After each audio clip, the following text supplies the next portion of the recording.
క్షణమైన విడువని స్నేహం నీవేనా ప్రేమనురాగం క్షణమైన విడువని స్నేహం అతి శ్రేష్ఠుడనా యేసయ్యా అతి శ్రేష్ఠుడనా యేసయ్యా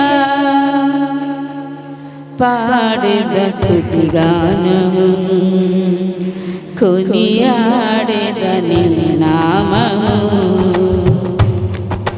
పాడెద స్తుతి గానము కొనియాడెదని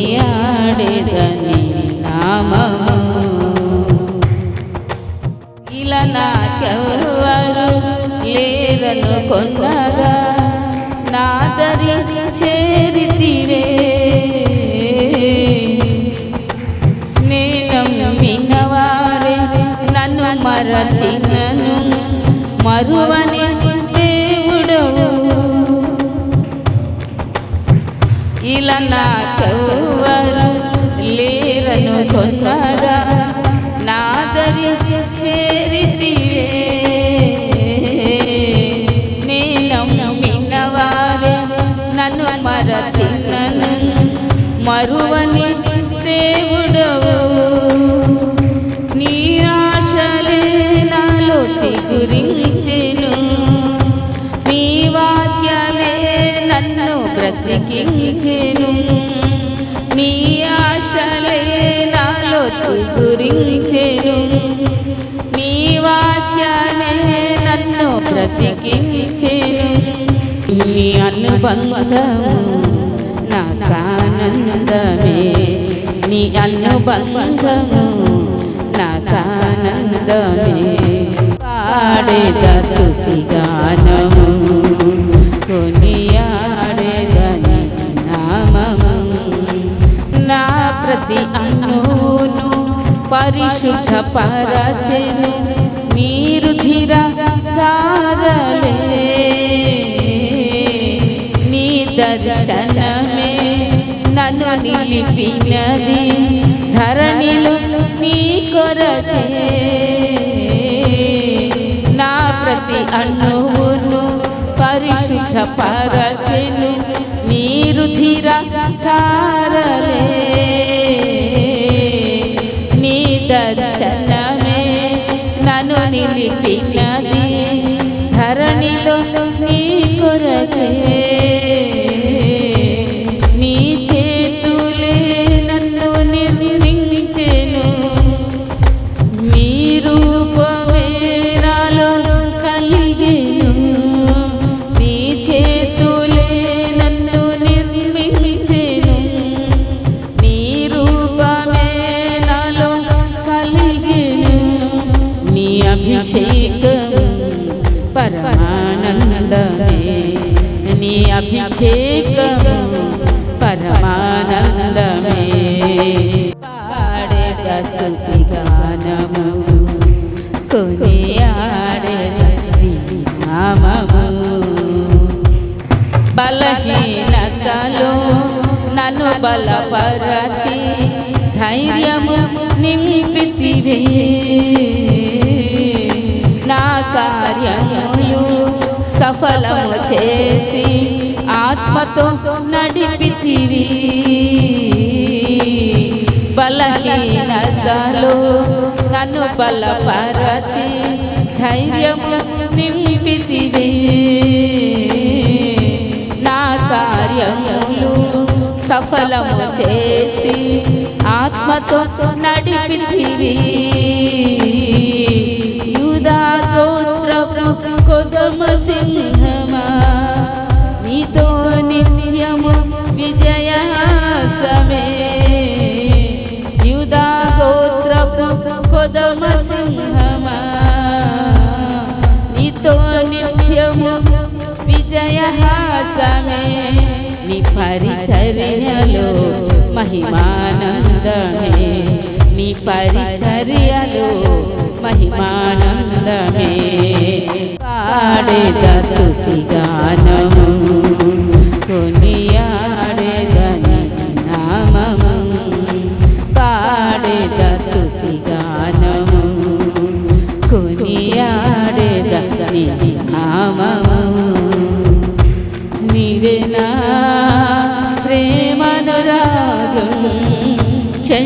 క్షణమైన విడువని స్నేహం నీవేనా ప్రేమనురాగం క్షణమైన విడువని స్నేహం అతి శ్రేష్ఠుడా నా యేసయ్యా అతి శ్రేష్ఠుడా నా యేసయ్యా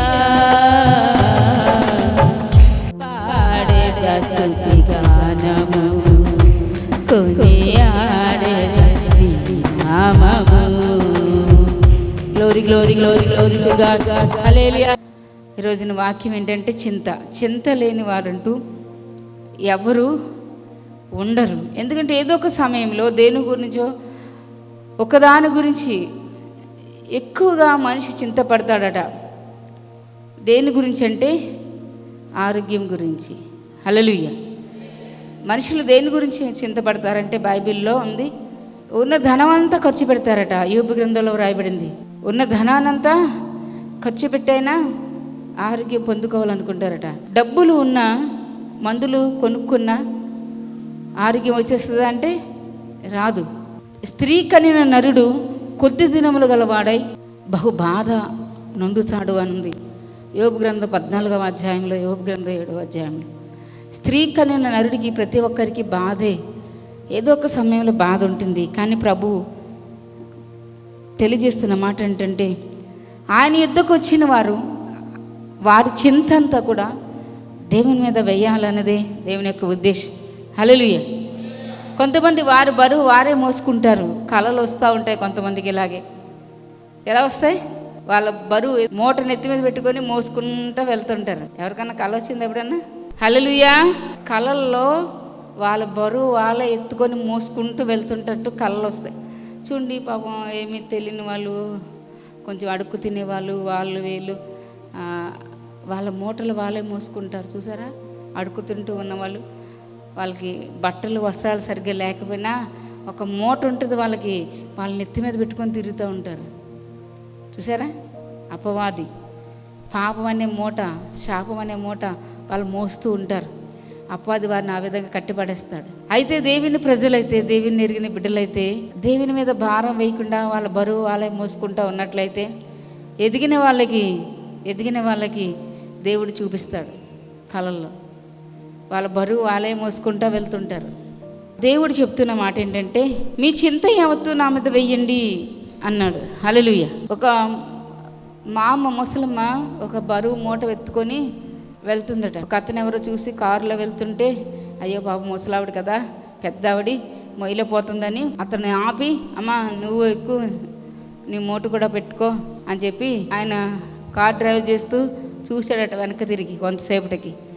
అమ్మా మా మూట తీయలేదంట, కిందకు దించలేదంట, నెత్తి మీదే పెట్టుకుని ఉందంట. చూసారు ఎలాగుందా? ఏంటి నీ మూట ఎందుకు దించలేదంట? అయ్యా నాకైతే కొంచెం స్థానం ఇచ్చావు, మరి మూట కూడా పెట్టడం మంచిది కాదని నేనే ఎత్తుకున్నాను అందట. అలా దేవుని దగ్గరికి వచ్చిన వాళ్ళ బరువు వాళ్ళే మోసుకోవడానికి ప్రయత్నిస్తారు. అంటే ఏంటి? ప్రార్థన చేసి దేవునికి అప్పగించరు. ఇక్కడ బైబిల్లో ఒక మాట ఉంది, ఫిలిప్పీ రాసిన పత్రిక 4వ అధ్యాయం 6లో, కృతజ్ఞతాపూర్వకంగా మీ విన్నపములు దేవునికి తెలియచేయడి. కృతజ్ఞతాపూర్వకంగా, అయ్యా నా విన్నపం ఇది, నా మనం ఇది అని దేవునికి కృతజ్ఞతాపూర్వకంగా తెలియజేయాలి. తెలియజేయకుండా నీ బరువు నువ్వే మోసుకోకూడదు. ప్రార్థన చేయాలి. ఎవరికైనా శ్రమ కలిగిన వారు ప్రార్థన చేయాలి, బైబిల్లో ఉంది. అయితే 1 పేతురు 5:7 ఉంది, ఆయన మీ గురించి చింతించుచున్నాడట. హోరి బాబరి కరబరాంతురాని. ఎంత గొప్ప మాట చూసారా? మీ గురించి, మీ పిల్లల గురించి, మనందరి గురించి చింతించేవాడే దేవుడు. మన చింత యావత్తు ఆయన మీద వెయ్యాలి. మన బరువు మనమే మోసుకోకూడదు. మీరు చింతించనక్కర్లేదు, మీ కొరకు చింతించేవారు ఒకరు ఉన్నారు. ఆయనే మన ప్రభు అయినటువంటి యేసుక్రీస్తు. హల్లెలూయా. ఎంత గొప్ప ఆశీర్వాదం చూసారా? దేవుని ఎరిగిన బిడ్డలు ఏం చేయాలండి? వారి బరువు అంతా, వారి చింత అంతా దేవుని మీద వెయ్యాలి, దేవుని మీద భారం వెయ్యాలి. ఎవరికన్నా డబ్బులు లేకపోతే ఎవరన్నా అడగడానికి వెళ్ళేమంటారు? అయ్యా భారం అంతా నీదే, నువ్వే తీర్చాలి, ఈ యొక్క కష్టం ఉండి మమ్మల్ని నువ్వే గట్టెక్కించాలి, నీ మీదే భారం వేసా ఉంటారు. అలా కాదు, నీ పల్లె భారం యెహోవా మీద వేయము, ఆయన నిన్ను ఆదుకున్న ఉంది బైబిల్లో. మొదటి పేతురు రాసిన పత్రిక 5వ అధ్యాయం 7. ఆయన మిమ్మల్ని గూర్చి చింతించుచున్నాడు గనుక మీ చింత యావత్తు ఆయన మీద వేయుడి. హల్లెలూయా. మిమ్మల్ని గూర్చి ఎవరు చింతిస్తున్నారు? దేవుడట. ఎంత గొప్ప కృప చూసారా. మన తల్లి మన గురించి చింతపడినా అది తీరదు, మన పిల్లల గురించి మనం చింతపడినా అది తీరదు. కనుక అందరి చింతలు దేవుడు చింతిస్తున్నాడు. ప్రపంచం మొత్తాన్ని సృష్టించిన సృష్టికర్తన దేవుడు ఆయన. అందుకనే ఆయన చింతిస్తూ ఉంటాడు. నువ్వు చింతపడుతుంటే దేవుడు చూస్తాడు. ప్రార్థన చేసావనుకో, దేవుడి మీద భారం వేసావనుకో, దేవుడు అయ్యో నా బిడ్డ ప్రార్థన చేసి నా మీద భారం వేసింది అని సంతోషంగా నీ చింతన ఆయన తీసుకొని ప్రభు చెప్తున్నారు ఫిలిప్పీ 4:4 ఆనందించుడి, ప్రభువునందు ఎల్లప్పుడూ మీరు ఆనందించండి. హల్లెలూయా. ఎల్లప్పుడూ మీరు ఆనందంగా ఉండండి నా బిడ్డలారా. ఇప్పుడు చూడండి, ఒక తల్లి ఉంది, ఒక తండ్రి ఉన్నారు, పిల్లలు ఉన్నారు. వాళ్ళు ఏం చేస్తారని, తండ్రి వెళ్ళి ఏదో పని చేసి తెస్తారు. తల్లి ఏం చేస్తుంది? ఆ పని చేసి వంట చేసి పిల్లలకి ఏం చేస్తుంది? ఆడుకుంటూ ఉంటారు పిల్లలు. నాకు ఈవేళ నేనేం కూర వండుకోవాలి, ఏమి అన్నం వండాలి అని చింత ఉంటుందా వాళ్ళకి? డబ్బులు ఎలా వస్తాయని చింత ఉంటుందా పిల్లలకి? చింత ఉండదు పిల్లలకి. ఎవరికి ఆ చింత ఉంటుంది? తల్లి తండ్రికి. అదే మనకి తల్లి తండ్రి మన దేవుడు. కనుక పిల్లలు చింతించకుండా హ్యాపీగా అలా ఆడుకుంటారు. మీరు కూడా నా బిడ్డలు కనుక క్రీస్తునందు మాత్రమే నువ్వు సంతోషంగా ఉండాలి, క్రీస్తునందు మాత్రమే నువ్వు హ్యాపీగా ఉండాలి అని దేవుడు మన చింత అంతా ఆయన మీద వేయమంటున్నారు. హల్లెలూయా. ఎంత గొప్ప ఆశీర్వాదం చూసారా. మీరు చింతపడద్దు నా బిడ్డలారా, మీ చింత అంతా నా మీద వెయ్యండి. ఇలా ఎవరన్నా మన పిల్లల గురించి మనం చెప్పలేం, మనం తీర్చలేము కదా. మన చింత కూడా ఎవరు తీర్చే వాళ్ళు ఉండరు, కానీ దేవుడు మాత్రమే. ప్రపంచం మొత్తం ప్రజలందరి చింత తీర్చేవాడు ఆయనే. ప్రతి వారికి జ్ఞానం ఇచ్చేవాడు ఆయనే ఉంది బైబిల్లో. హల్లెలూయా. అయితే మత్తయి సువార్త 10వ అధ్యాయం 19 ఏమి మాట్లాడదు, ఏ విషయం కూడా మనం చింతపడకూడదట. ఇంకా మనం చూసినప్పుడు మత్తయి 6:26 32 వరకు వస్త్రాల గురించి కొంతమంది చింతపడతారు. పండగ వస్తుంది కదా, ఏం కట్టుకోవాలి, ఏం చేయాలి అని కొంతమంది చింత. కాకులు చూడండి, ఆకాశ పక్షులు చూడండి, అవి కొట్టల్లో కూర్చుకోవు, అవి కుట్లుంటాయి, వాటికి ఉండవు. మనకైతే కుట్లుంటాయి, కానీ వాటికి ధాన్యపు కుట్లు ఏమి ఉండవు. అవి చింతపడకుండా ఎలా ఉంటున్నాయి? ఏ రోజు ఆహారాన్ని దేవుడు వాటికి ఆ రోజు ఇస్తున్నాడు.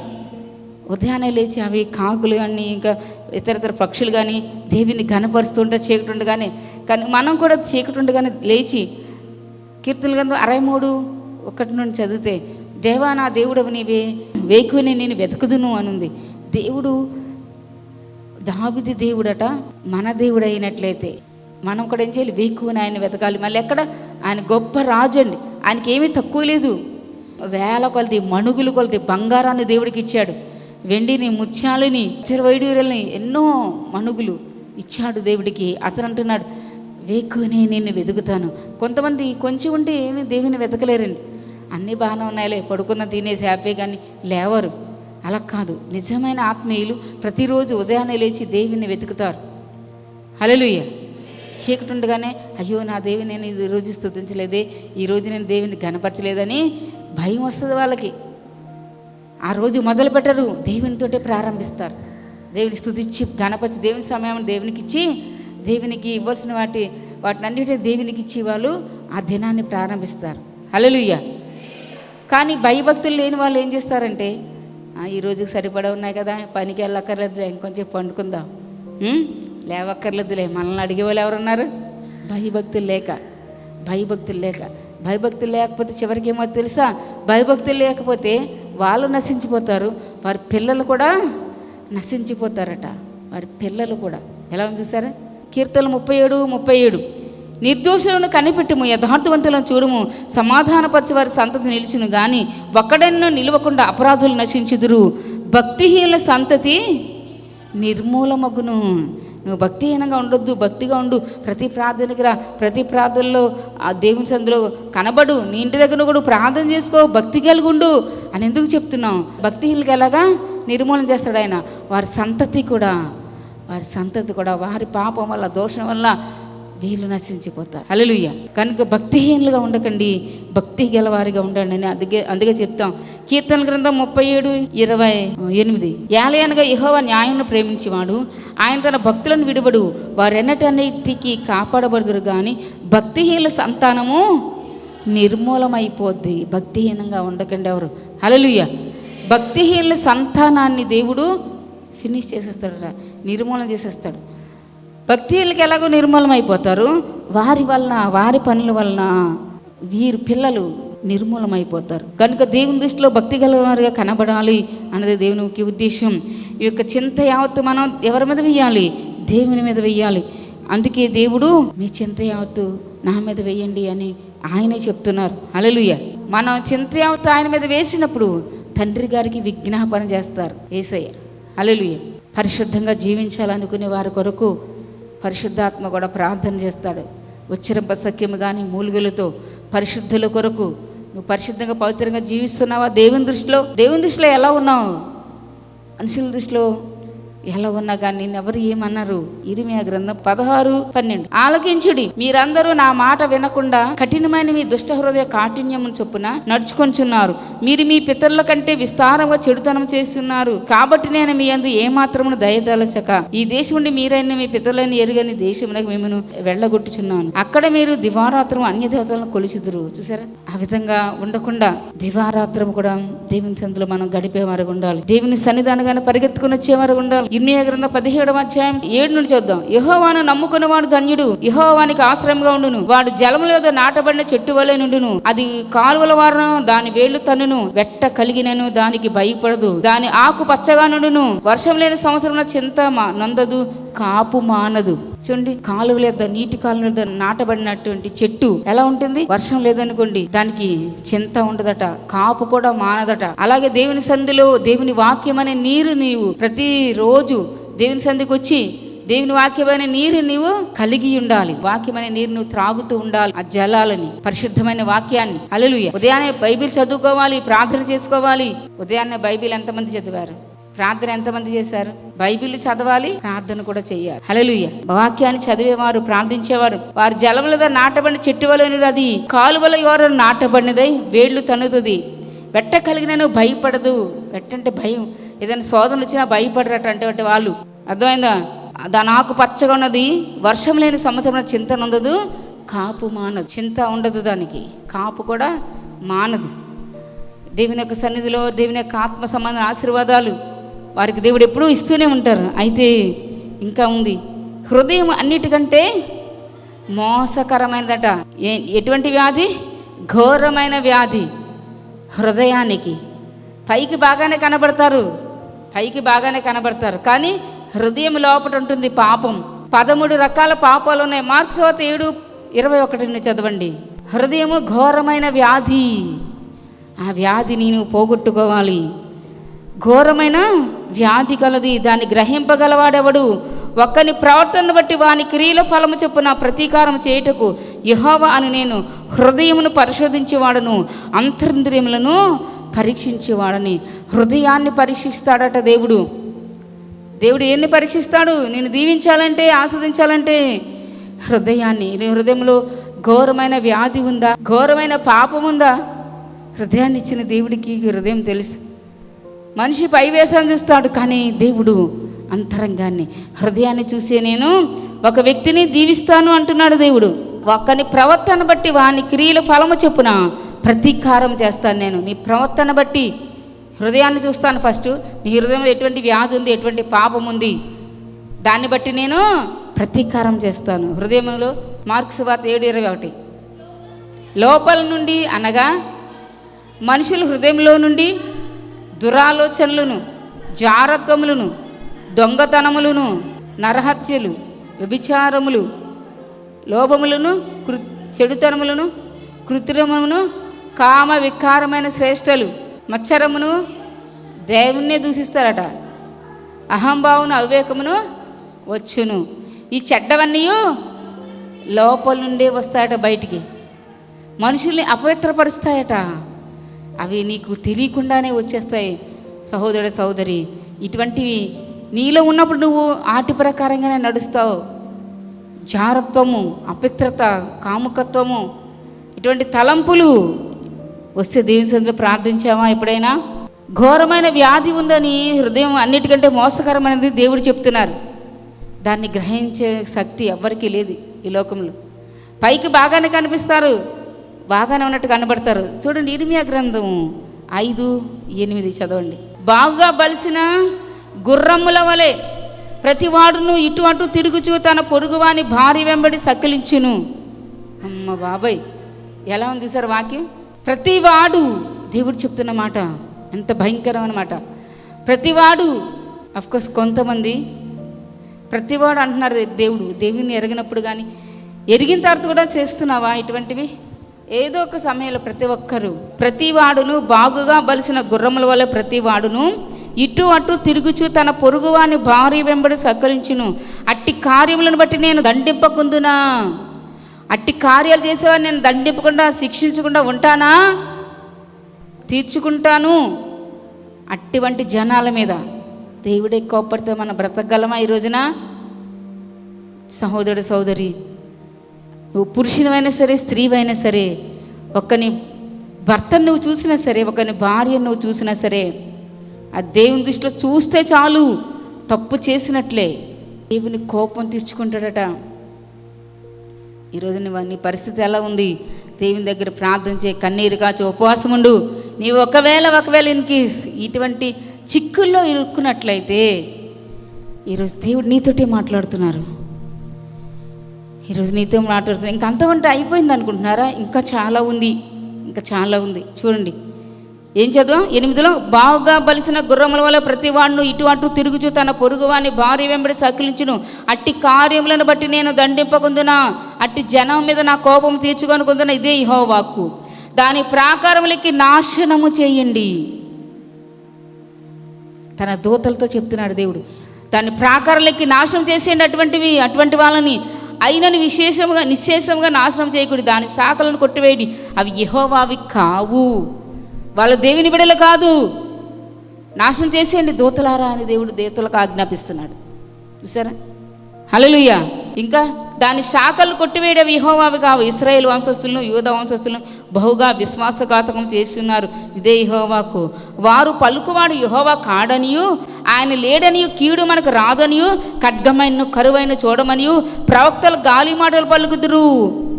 ప్రవక్తలు అంటే కొంతమంది సేవకులు గాలి మాటలు చెప్తారట. మీకు ఏ బాధ రాదు, ఏ కష్టం రాదు, దేవుడు ఉన్నాడు. మీకెందుకు? మేము ప్రార్థన చేస్తున్నాం కదా, మీకెందుకు? మేము సహాయం చేస్తాం కదా, మేము ప్రార్థన చేస్తున్నాం, మీకేది రాదు, మీరు నిశ్చింతగా ఉండండి, మీకేం పర్వాలేదంటారట.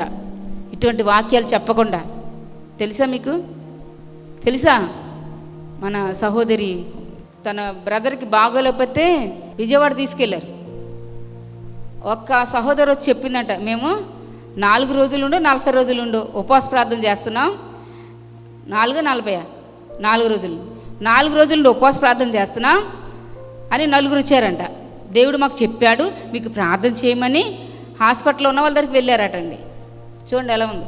ఇచ్చారు సహోదరు, అడగండి. అయితే వాళ్ళందరికీ ప్రార్థన చేశారట. వాళ్ళు వచ్చి బాగానే ఉందో బాగుంది వెళ్ళిపోండి అంటే వచ్చేసారు వీళ్ళు. అయినా మీరు తీసుకురమ్మన్నారు కదా అమ్మగారు అని తీసుకొచ్చామన్నారు తన బ్రదర్ని. సరేనమ్మా మంచిదే, ఆ రోజు ఆల్ నైట్ ప్రేయర్ ఉంది, ప్రార్థన చేసామండి. సరే వచ్చారు కదా అని కొన్ని మాటలు వాళ్ళకి చెప్పి, సరే ఉండండి లాస్ట్లో ప్రే చేస్తుంటే, లేదమ్మగారు ఇప్పుడే ప్రార్థన చేయండి అన్నారు. దీనిండి అలసిపోయినా ఉంటే తెలిపోతాం చేయండి అంటే, ప్రార్థన చేయడం వెనక్కి తిరిగాను. ఇంకంతే, నేను ప్రార్థన చేయలేదు ఇంకా సరిగ్గా. వెంటనే కింద పడిపోయి సైతాన్ని మాట్లాడుతుంది. చూసారా? గాలి మాటలు చెప్తారట. మీకేం పర్వాలేదు, మేము ప్రార్థన చేసాం, బాగా అయిపోయింది, వెళ్ళిపోండి అన్నారు వాళ్ళు. అలాగే చెప్పారా? హల్లెలూయా. అలాగే చెప్పారంట. కానీ ఇక్కడ అపవాది మాట్లాడింది, తీసుకొని వెళ్ళిపోతానని. చూసారా? పుండు ఉందనుకోండి, డాక్టర్ దగ్గరికి వెళ్తే ఏం చేస్తారు? దాన్ని, ఆ పుండిని బాగా కోసి దాంట్లో ఉన్నదంతా పిండి అప్పుడు మందు వేసేవాళ్ళే నిజమైన డాక్టర్. అప్పుడే వాళ్ళకి స్వస్థ వస్తుంది. లేకపోతే పైన మందు వేసేసి పంపించారనుకోండి, అంత లోపలంతా స్ప్రెడ్ అయిపోద్ది. ఈ యొక్క ఎవరు షుగర్ ఉన్న వాళ్ళకి అంతే, కాళ్ళు చేతులు తీసేస్తారు, వాళ్ళకి లోపల స్ప్రెడ్ అయిపోద్ది.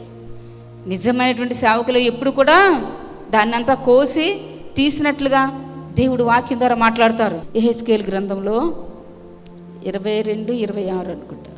దాని యాజకులు నా ధర్మశాస్త్రం నిరాకరించుదురు, నాకు ప్రతిష్ఠితములకు వస్తువులను అపవిత్రపరచుదురు. ప్రతిష్ఠితమైన దానికిని సాధారణమైన దానికిని భేదమెంచరు. పవిత్రమేదో అపవిత్రమేదో తెలుసుకోవడానికి జనులకు నేర్పరట. కొంతమంది సేవకులు నేర్పకుండా ఉండేవాళ్ళు ఎవరండి? దేవుని ధర్మశాస్త్రం అంటే పరిశుద్ధ గ్రంథాన్ని నిరాకరిస్తారు. విశ్రాంతి దినం, ఆదివారం దినాన్ని కూడా ఆచరించకుండా ఉంటారట కొంతమంది. అటువంటి వారి మధ్యలో దేవుడు ఎలా ఉన్నారట? దూషించబడుతున్నారు దేవుని మందిరంలో, దేవుని సేవకుల ద్వారా, విశ్వాసుల ద్వారా కూడా. ఎందుకు? అసలైన వాక్యం నేర్పరు. వినిపిస్తుందా? అర్థమవుతుందా? పవిత్రమైనది ఏంటో అపవిత్రమైనది ఏంటో, మీరు ఎలా నడవాలో ఎలా నడవకూడదో, ఏది మంచిదో ఏది చెడ్డదో మీకు మేము నేర్పుతున్నాం కదా. అటువంటి వారి మధ్యలో దేవుడు సంతోషిస్తారు. లేకపోతే దేవుని నామం దూషించబడుతుంది. దేవుని నామం సంతోషపడాలనే దేవుడు మనల్ని ఈ విధంగా సమకూర్చారు. ఈ మాటలు అనేక మందికి తెలియదు సహోదరు సహోదరి. తెలిసిన వేలో ఉన్నావు, అది ప్రశ్నించుకోవాలి. తెలిసిన నేను నువ్వు మనందరికీ వాక్యం ఫస్ట్ మాకే దేవుడు బాగా పాలిష్ చేసి చేసి చేసి అక్కడి ఇక్కడ తీసుకొచ్చాడు. హల్లెలూయా. ఎంతసేపు మిద్ది మీద ఉండడం కాదు, బయటికి రాకుండా ఉండడం కాదు, బయట లోకం కూడా ఎలా ఉందో చూడాలి. దేవుడు తెలియని ప్రజలు ఎంతోమంది ఉన్నారు. దేవుడు అంటే తెలియని ప్రజలు, పవిత్రమైనది అపవిత్రమైనది ప్రజలకు నేర్పట్లేదు అక్కడ. నా కుమారుడు నా కుమార్తె నువ్వు నా కోసం నిలబడతావా అని అడిగారు యేసయ్య. హల్లెలూయా. దేవుడి కోసం నిలబెట్టేది దేవుడే.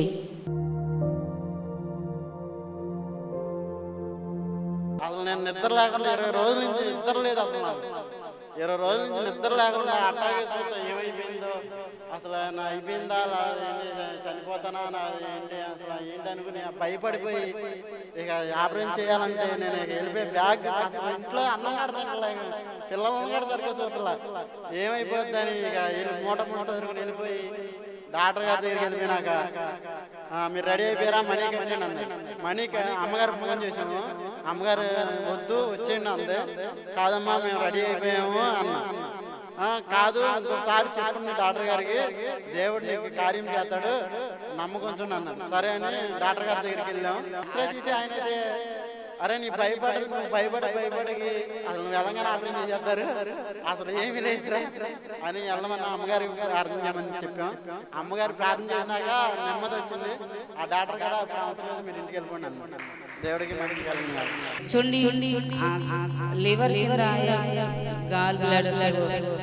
కణితి ఉన్నాయని హాస్పిటల్లో జాయిన్ అయిపోయి చూసారా. నాకేమో మీరు అప్పుడే చిన్న వయసులో అలాంటి ఆపరేషన్లు అవి చేసుకోవడం, ప్రార్థన చేస్తే దేవుడు సహాయం చేస్తారు కదా. నాకు ఎందుకు చెప్పలేదు? మీరు ఇప్పుడు చెప్పారు కదా ప్రార్థన చేస్తాను, ఇంటికి వెళ్ళిపోండి, వద్దు 1-2 నెలల తర్వాత వస్తామని ఏదో చెప్పేసి వాళ్ళకి వెళ్ళిపోయి డబ్బులు కట్టేసాం, ఆపరేషన్ సిద్ధపడిపోయామన్నారు. అయినా సరే ప్రార్థన చేసే దేవుడి కుటుంబ టీవీలు ఎలాగ వద్దాం కానీ దేవుడు డాక్టర్లోనే ఉండి డాక్టర్ నీకు అవసరం ఉందని చెప్పేలా చేశాడు. అంత సభలు థ్యాంక్ యూ లార్డ్.